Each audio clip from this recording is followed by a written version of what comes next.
But first, I'm gonna go with Victoria. Let's talk first about the return of Becky Lynch. You've been pregnant before.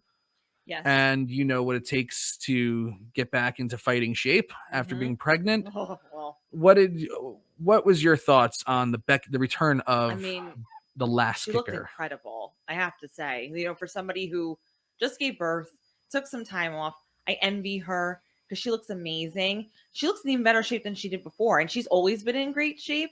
But I was very, very happy just to see her on screen. And I'm always very happy for any woman who comes back into what they want to do and goes back into their profession and after having a baby, because it's not easy by any means. Your body goes through a whirlwind of everything physically and even emotionally too. But she looked fantastic. And although I agree with you on maybe this wasn't the best return, it was very nice to see her on screen and to see her with the crowd and everybody.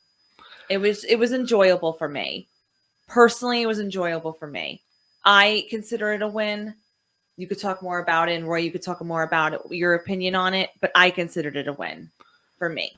Yeah. Well, I have an opinion about it for sure. You have an opinion on everything, so I am not short on I'm not short on opinions, and damn it, it's my goal tonight to make sure that you talk tonight. So I want to make sure I get that in there.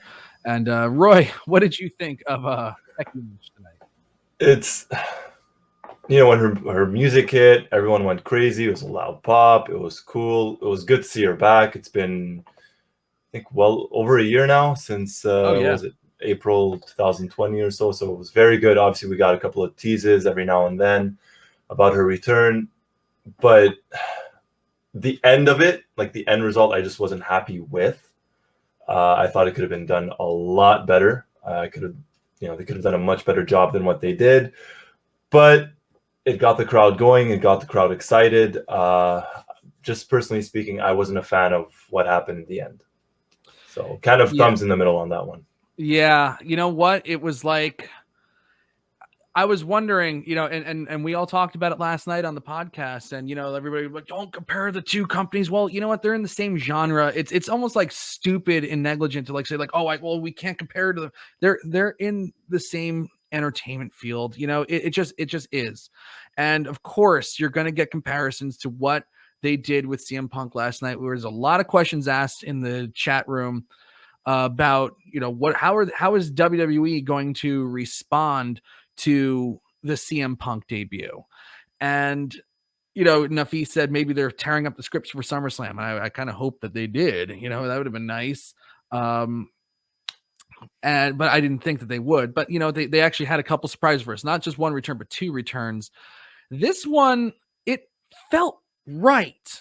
It felt like it was going to be, a slam dunk home run. Becky Lynch's music hit, and the place goes crazy, absolutely crazy. I kind of felt. I called it in my tweet that they were going to send Becky Lynch out there because there was so much dick about.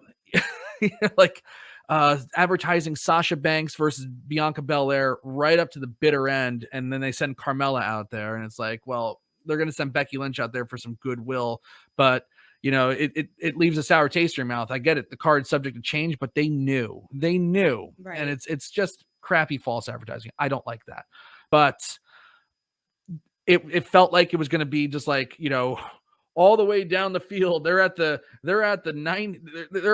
last yard all the way on the other side of the field, and they run the ball 99 yards up the football field, and then they friggin' fumbled it at the goal line, having Becky Lynch beat Bianca Belair in 10 seconds to win the title after everything that Bianca Belair did. And then to add insult to injury, after the show, they do that WrestleMania 37 WWE 24 special. And we only watched a little bit of it as we were setting up for this, but Bianca Belair has this beautiful story about how she came to the company, her athletic background, the trials and tribulations she went through in her life, including being, I believe she said she was bulimic, and then there was a suicide attempt, and she was at a really low point in her life, and it was just an inspiring story. And they hit you with this really super inspiring story after having her beat in 10 seconds by Becky Lynch.